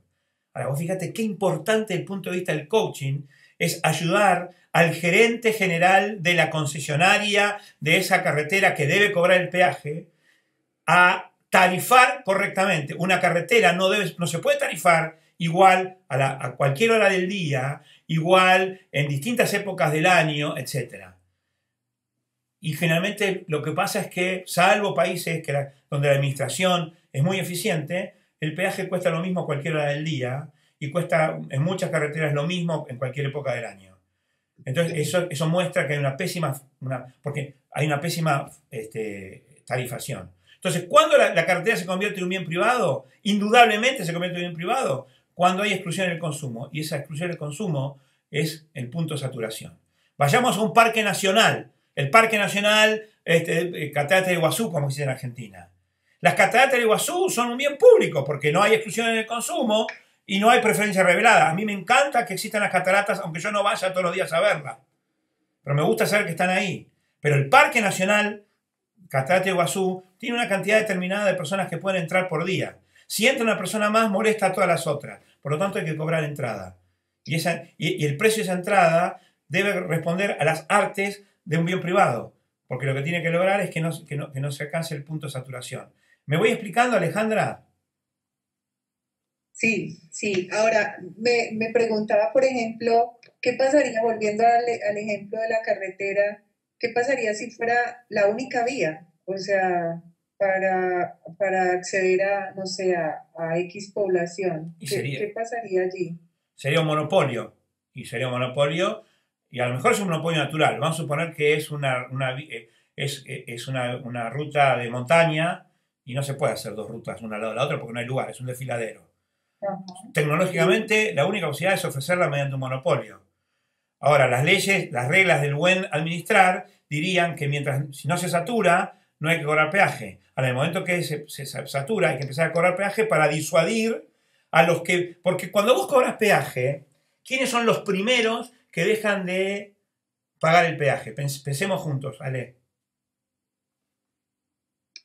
¿Quiénes son los primeros que dejan de pagar el peaje? Vamos a suponer que yo soy tu coach y vos sos la gerenta general de la compañía administradora de esa ruta y tenés que tomar una decisión. ¿Cobramos peaje o pedimos un subsidio del Estado? Son las únicas maneras que puede existir, ¿no? Viste que hay carreteras que son subsidiadas, no se cobran peaje, pero cuidado, no se cobra peaje, pero hay personas que las mantienen, personas que las señalizan, o sea, Todo eso no es gratis, alguien lo paga, ¿no? Cada tanto hay que repararlas. Ahora, ¿cómo se repara? ¿Por un peaje, precio privado, o con una subvención? Entonces vos sos mi coachee y yo te pregunto, pensemos juntos, si le ponemos un precio, un peaje a la carretera, ¿quiénes van a ser los primeros que dejen de ir por esa carretera? ¿Los más pobres? Pues sí, los que tengan, digamos, bajos recursos económicos para pagar un peaje y, no sé, quizás como medir, digamos, el desplazamiento, por así decirlo. Ese es uno de los conceptos más errados y a la vez más difundidos en la economía. No necesariamente los más pobres. Van a dejar de pasar por la carretera aquellas personas que le asignen el mínimo valor a pasar por la carretera, que les importe menos. Y esa persona puede ser muy rica. Pero vamos a suponer que yo estoy en una ciudad y quiero ir a otra ciudad. Voy si es gratis. Si hay que pagar, no me importa ir tanto. Y tengo un montón de dinero. Pero no me importa ir. Porque yo lo que hago es mi cuenta. Le digo, mientras sea gratis, mi costo de oportunidad es cero. Solo es el desgaste automotor y el combustible. Si además del desgaste automotor y el combustible yo tengo que pagarle al dueño de la carretera o al administrador de la carretera, a mí ya no me interesa ir. Aunque yo tenga un montón de plata. Otra persona puede ser mucho más pobre que yo, pero sin embargo tener un negocio del cual vive y subsiste y necesita hacerlo todos los días. Esa persona va a pagar el peaje aun cuando sea más pobre que yo. ¿Me explico? Okay. Desde el punto de vista de la asignación de recursos, es óptimo que yo le cobre a la persona aunque sea más pobre. Porque para ese uso particular, esa persona está generando mayor satisfacción que aquella persona que es rica, pero que no le importa ir. ¿Me explico? Sí, es un costo-beneficio, ¿no? Exactamente. La pregunta es, ¿por qué no pagas el peaje? Porque aún si me cobras peaje, mi beneficio por ir es mayor. Tengo un excedente. Y las leyes de la administración dicen que vos como administrador te tenés que quedar con ese excedente. Si vos, lo ideal, desde el punto de vista, si yo fuera tu coach, te diría, sería genial que vos puedas averiguar cuánto le importa a cada persona que pasa por esa ruta y poder cobrarle a esa persona justo el precio máximo que esa persona estaría dispuesta a pagar, aunque el que viene atrás sea un precio distinto. Porque hay un precio para Alejandra, y hay un precio para Enrique, y hay un precio para Alejandro Lomuto, y hay un precio para Alex, y hay un precio para César. Claro, como no podemos, cobramos un promedio, y entonces hace que para César sea extremadamente barata. Yo me quedo con un excedente de consumidor enorme. A mí si me cobraran el triple, igual iría, pero yo no se lo voy a decir a nadie. Y la diferencia entre el triple y lo que realmente pago, me lo apropio yo. Se lo perdió el que produce el servicio. ¿Me explico? Hay una mala asignación de recursos. Eso genera escasez. Eso es lo que tenemos que aprender. Entonces, vos como coach, cuando le haces ver a esto, chica, ahora después no hay forma, pero vos fíjate que el comercio por internet, por ejemplo, está tratando, entre otras cosas, de sectorizar tanto al consumidor para poder cobrarle el máximo precio posible a cada uno de los consumidores. Eso es inteligencia puesta al servicio de la generación de abundancia, aunque parezca tremendamente egoísta. Nosotros no tenemos que asustarnos de eso. Esto rompe con otros paradigmas, según estamos pensando. ¿Me lo explico, Ale? Pero lo empezás a ver. ¿Te das cuenta cuán del dominio privado es una ruta que permitiría que le cobres a cada persona según la cara? Es decir, según su deseo. Mirá si es del dominio privado. Partiendo de una necesidad. Claro, según su necesidad. Porque es lo que está, porque es el interés que tiene. ¿Y te acordás lo que aprendimos en la primera o segunda clase de economía consciente? La demanda del consumidor es igual a su interés. Cuanto más interés, estará dispuesto a pagar un precio más alto por la misma cantidad. Estará dispuesto a pagar más por un viaje. La pregunta es ¿por qué está dispuesto? Porque lo que hay del otro lado de la ruta, al final del camino, le importa demasiado. Y si puedo darme cuenta de cuánto le importa y traducirlo a un valor monetario, le puedo cobrar el precio justo. Ese es el precio justo. El precio que en ausencia de violencia, el precio máximo que la persona está dispuesta a pagar. por encima de ese precio va a dejar de hacer el viaje y a mí no me conviene porque me perderé un cliente. Ahora, cuando no hacemos eso y dejamos la vía libre y las rutas se saturan en verano y están desiertas en invierno y en verano se destruyen totalmente porque se usan más de su posibilidad y después en invierno están todas rotas incluso para los que pasan. Eso es una... ¿Ves cómo eso genera escasez? Alguien va a tener que reparar en algún momento, nadie sabe dónde va a salir la plata. Eso es injusto y además genera pobreza, genera miseria, genera rutas rotas, etc. Cada vez que veas una ruta rota en tu país ahora, mirá y decís, ¿qué habrá pasado con el precio? ¿Quién habrá sido el gerente que puso el precio? Y vas a dar cuenta que hay una enorme oportunidad de coaching ahí. ¿Me explico, Ale?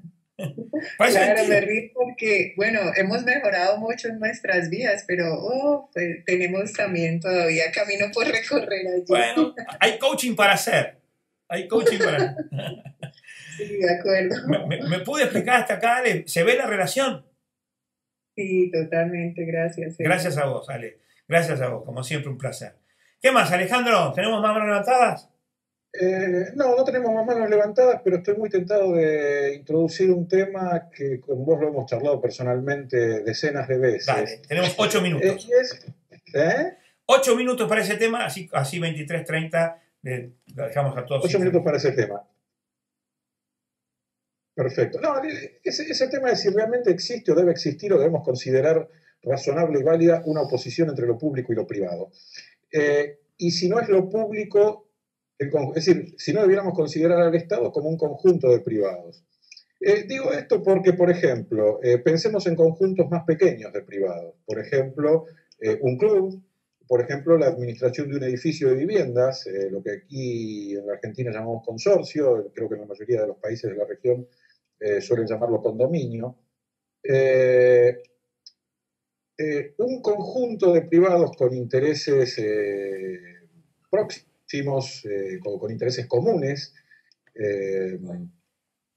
generalmente no dejan de sentirse privados por vivir en el mismo edificio, ser copropietarios de un mismo edificio. No dejan de sentirse privados y no dejan de sentir que la administración de eso es la administración de un conjunto de privados. ¿Por qué ocurre que con el Estado sí sucede? Digo, es obvio que hay una diferencia de escala. No solamente de escala, de violencia. El Estado tiene el monopolio de la fuerza pública. Si no querés, te obliga mediante la amenaza de muerte. Vos en las expensas las pagás y si no querés, te vas de la comunidad. Si no estás de acuerdo con las expensas, pedirás una reunión de consorcio, querrás cambiar de administrador, se votará. Es un acuerdo entre privados. No hay un primum inter pares. No hay alguien que corta el nudo gordiano y se terminó. El grave problema del Estado es que tiene el predominio, tiene el monopolio de la fuerza pública y zanja sus diferencias, sobre todo, por eso es importante entender la Pero lo tiene por delegación de los privados. Claro, por eso te iba a decir. Por eso la confusión, gobierno, Estado, nación, país es tan importante. Cuando el gobierno comprende que es temporal y que no puede extralimitarse en las leyes y no puede extralimitarse en lo que ha sido votado, es cuando ese es el gran peligro. Yo dije, este es el más peligroso, ¿te acuerdas que lo dije? El concepto de gobierno es el peligroso. El problema es cuando, yo no te digo que siempre está mal, lo que te digo es, vos preguntaste cuál es la diferencia. La diferencia es que en un consorcio no hay nadie que pueda con un revólver amenazar a los otros a pagar las expensas, porque va preso el tipo. No puede hacer eso. En un consorcio que llamamos país, cuando un gobierno se le antoja porque se volvió loco, o porque es tiránico, o por lo que fuera, a obligarte y a usar la fuerza pública, bueno, estás perdido. Porque no puedes irte del consorcio. Porque vas preso. Irte del consorcio es ir preso. Y esto pasa en todos los sectores que conocemos porque hay una amenaza, aunque no lo use la fuerza pública, hay una amenaza de la fuerza pública. Esa es la diferencia entre una expensa común y un impuesto. Esa es la diferencia, la que vos acabas de decir. Esa es la diferencia. Por lo tanto, el concepto de una sociedad libertaria es donde no hay ninguna oposición entre lo público y lo privado, porque todo es privado. Y existe, conceptualmente se puede hacer. No lo vamos a discutir acá, ni lo vamos a hacer ahora, no. Pero vos me preguntás y yo contesto. La gran diferencia, la notable diferencia es que cuando el Estado tiene el monopolio de la fuerza pública y lo usa como amenaza, aunque no sea efectiva, aunque nadie hayan matado por no pagar impuestos, y sí mataron a las personas por no pagar impuestos, pero aunque no lo hayan matado, la sola amenaza hace que eso sea una diferencia entre un consorcio y el Estado. Después todo lo demás se parece mucho. Por eso es tan importante, muchachada, la distinción gobierno, Estado, nación, país. Es buenísima tu pregunta, Ale. No hay oposición fatal. No debería por qué haberla. O sea, no hay oposición entre lo público y lo privado. Esa oposición no es fatal. La práctica y las costumbres, y lo que yo siempre digo, por eso nos gusta a vos y a mí tanto la historia. Porque la historia realidad nos muestra... A los gobiernos les conviene que haya esa oposición. Claro. A los individuos no nos conviene. Claro, exactamente. ¿Y por qué a los gobiernos conviene? Porque los gobiernos administran estados que en la abrumadora mayoría son el resultado de la violencia física, de la amenaza, de que, o sea, por eso cuando nosotros estudiamos historia, y esto todo tiene que ver con todo, por eso yo como coach le digo, los coaches tenemos que estar enamorados del conocimiento y tenemos que ser gente que conozca, porque entonces tendremos capacidad de articular y de comprender y de intervenir y de interpretar. Y lo que yo digo es, a los estados les conviene porque están ocupados temporalmente por gobiernos, pero lo que pasa es que los estados son el resultado de, casi todos los estados nacionales que conocen en la actualidad, revisen la historia, son el resultado de la agresión de un país contra otro país. Casi todos los estados que existen sus fronteras fueron delineadas después de alguna guerra o de una amenaza de guerra. Entonces, como el origen es violento, no extraña que después los gobiernos lo usen violentamente. Entonces, y a los gobiernos, para mantener ese monopolio de la fuerza pública, les conviene que nosotros no nos demos cuenta y que nos confundamos y que creamos que el gobierno es lo mismo que nación. ¿Cómo me voy a poner el gobierno si el gobierno es lo mismo que la nación argentina? Y vos sabés que en Argentina eso se usa. El que piensa distinto al gobierno es una antipatria. Porque el que piensa distinto al gobierno ataca al país y a la nación. Esa confusión es terrible. Y es buenísimo que lo hayas traído. Por supuesto, no vamos a cansar a la gente con nuestras elucubraciones teóricas, pero la razón que yo le encuentro es esa. Es una cuestión de violencias posibles. Eso es todo. Por supuesto, existe el gordo grandote del consorcio que amenaza con romperle la cara al flaquito del quinto A. Pero si lo hace, bueno, en una sociedad más o menos civilizada van presos. Hoy en los noticieros informaron que le pegaron 3 tiros al administrador de un edificio, justamente muy cerquita de acá de Buenos Aires. Antes de despedirnos, está levantada la mano de Jorge. Adelante. Jorge, buenas noches, avanti. Yo me voy a tener que despedir. Les mando un abrazo a todos, buenas noches. Chao, Javi. Yo doy grabación para oír a Jorge. Gracias. Seguramente. Gracias. Gracias, Javier, querido. Un abrazo, viejo. Jorge, adelante. Adelante, Jorge.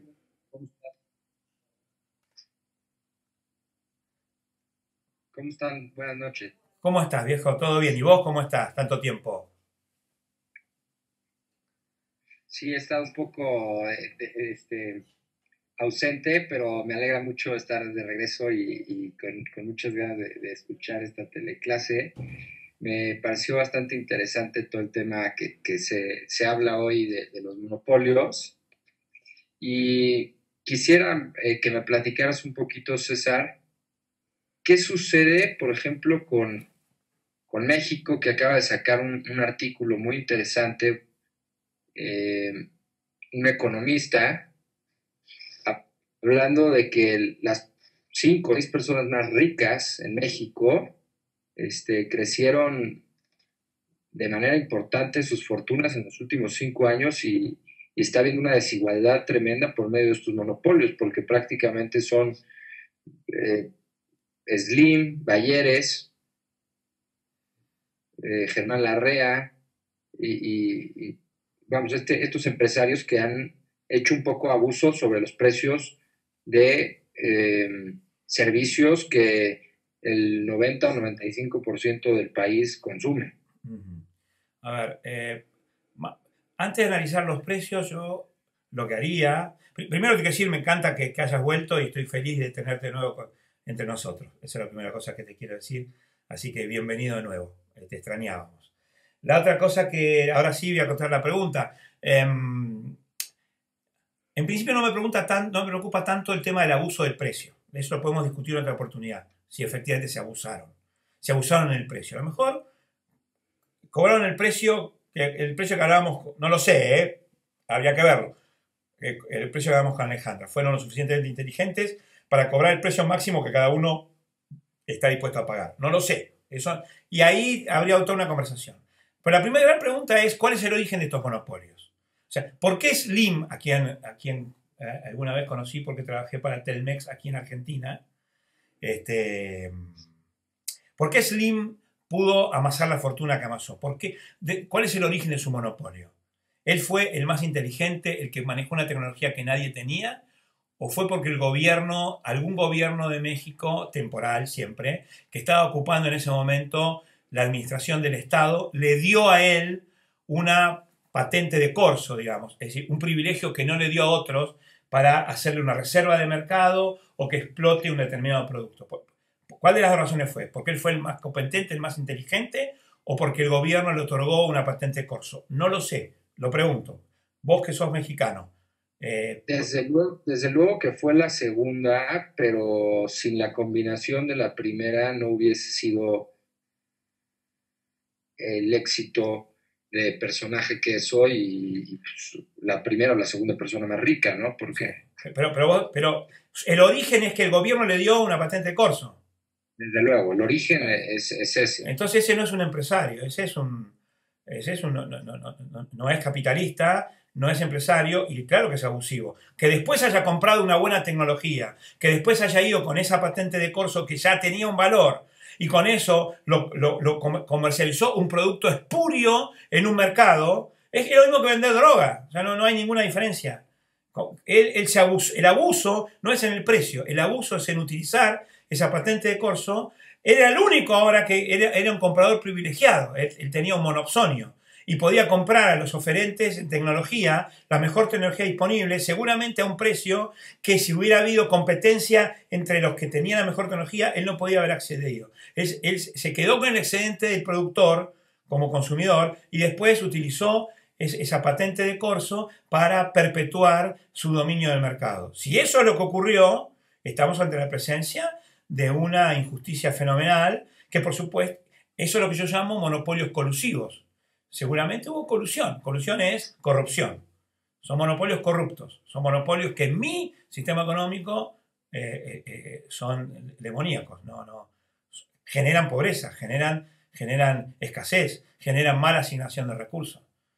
Entonces, seguramente muchas de las compañías que Slim tiene son un monopolio natural, pero debieran haberse tratados como un monopolio natural, no como un monopolio colusivo. En el momento que a él se lo elige, no porque tiene la mejor tecnología, sino por alguna otra razón, la única razón por la cual debe haberse elegido es porque tenía la mejor tecnología, es decir, el mejor resultado, la mejor cuenta, capital necesario, performance obtenida. Si no fue eso, entonces él no tenía la mejor tecnología, compró la mejor tecnología después de obtener una patente de corso, y eso ya tergiversa absolutamente todas las relaciones económicas, porque las relaciones económicas tienen un efecto dominó. Una vez que hay uno que hace eso genera que todos los precios están distorsionados. Y cuando en un país los precios están distorsionados, aparecen las oportunidades de colusión, que es lo que... no me extrañaría que el resto de la lista que me nombraste esté profundamente relacionada con esto mismo. No lo sé, no tengo un juicio definitivo porque no soy un conocedor tan grande de la historia de México. Soy muy respetuoso y me encanta la historia de México, pero conozco más de la historia precolombina que del señor Carlos Slims. Pero si eso es lo que vos me contás, esa es mi conclusión. ¿Me explico, Jorge? Sí, me queda bastante claro y como última duda, ¿cómo combates estos monopolios o cómo vuelves más eficientes los recursos que tiene el país para empezar la competencia, o sea, para que haya mucho más competencia entre estos? Porque independientemente que hasta los mismos oligopolios se organizan para establecer y marcar la pauta de precios en el mercado. Eso no me preocupa tanto. En eso, los oligopolios son bastante torpes para alcanzar acuerdos de precios. Es un mito que los oligopolios logran acuerdos de precio. En general, cuando hay oligopolios, lo que hay es competencia monopólica y no alcanzan acuerdos de precios. Casi nunca pasa. Pero eso lo podemos discutir otra vez. Hay como un mito de que los oligopolios son tremendamente eficientes y la verdad que son bastante ineficientes para conseguir un acuerdo de precios. Porque el premio después por traicionarse es mucho más alto que el premio por quedarse dentro del acuerdo. Algún día, a lo mejor el año que viene, podemos ampliar estas teleclases y puedo hablar un poco de eso. Pero no, o sea, no es que te quiera discutir eso. Te paso este dato y a lo mejor lo puedes googlear y fijarte y aprenderlo. Y si no, el año que viene te venderé alguna teleclase al respecto. Yo también trato de tener un monopolio tecnológico y que ustedes quieran comprarme. Ahora, ¿cómo se combate? Se combate no con la economía, se combate con la justicia.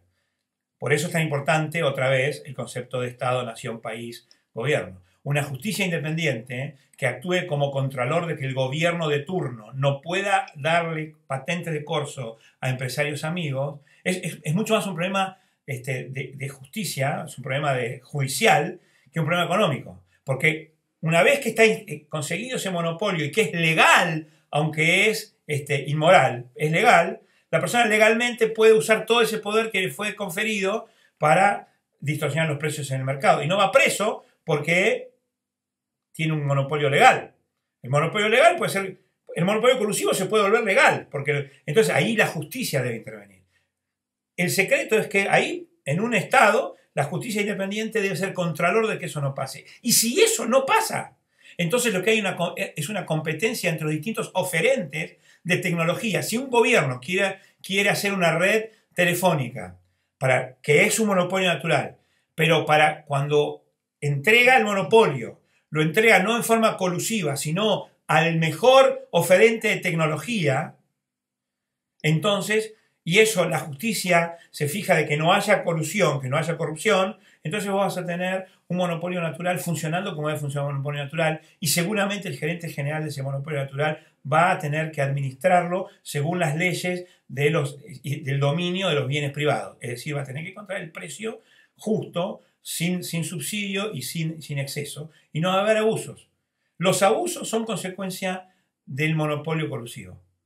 Es decir, de la ausencia de mercado. Siempre se cree que los abusos son debido a la existencia de mercado. Y en realidad la historia muestra que los abusos son consecuencia de la ausencia de mercado. Porque en el mercado somos todos interactuando. Cuando alguien tiene un poder omnímodo mayor que el resto, estamos muy complicados. Que esos son los ejemplos que vos me acabas de dar.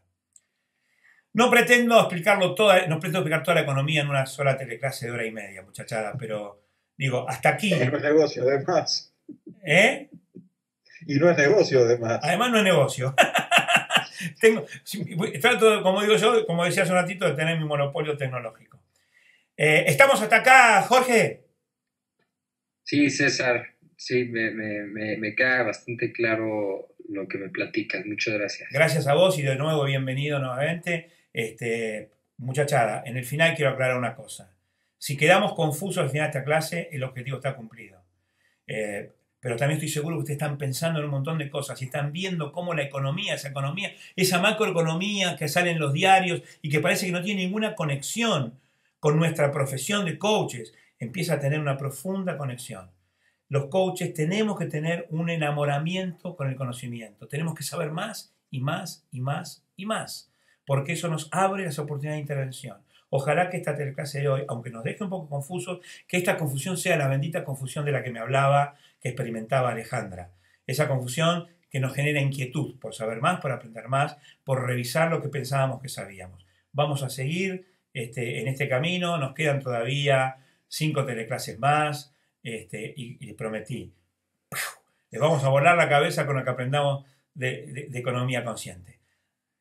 Abrimos los micrófonos, sale, para despedirnos, para saludarnos, para desearnos una buena semana. Por nuestra parte están todos abiertos.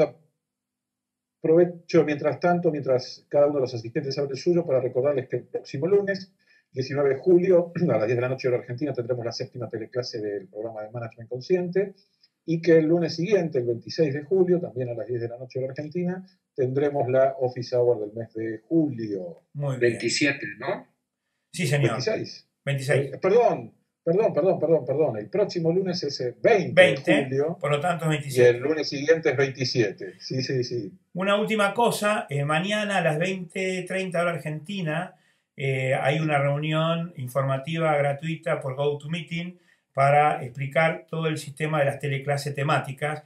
Por supuesto, las personas que están tomando este curso, por tener el abono del año, están invitados a las teleclases temáticas que vamos a ofrecer a partir del 3 de agosto. Aquellos que quieran tener el link para mañana, por favor escríbanme a mí o escriban a info@cepao, y yo les paso el link para que mañana se anoten los que puedan, 20:30 hora Argentina. Si no pueden, mañana van a poder el martes 21, donde voy a explicar cómo es el proceso y de qué vamos a aprender las teleclases temáticas, que son sobre coaching específicamente, donde yo voy a explicar cómo plantear una sesión de coaching, cómo utilizar nuestro modelo de management por objetivos y principios, cómo plantear la brecha en los 3 dominios, cómo se resuelve la brecha y cómo se hace el cierre en una sesión de coaching. Así que estoy seguro que muchos de ustedes pueden que estén interesados. Les mando un beso grande desde el sur de América del Sur.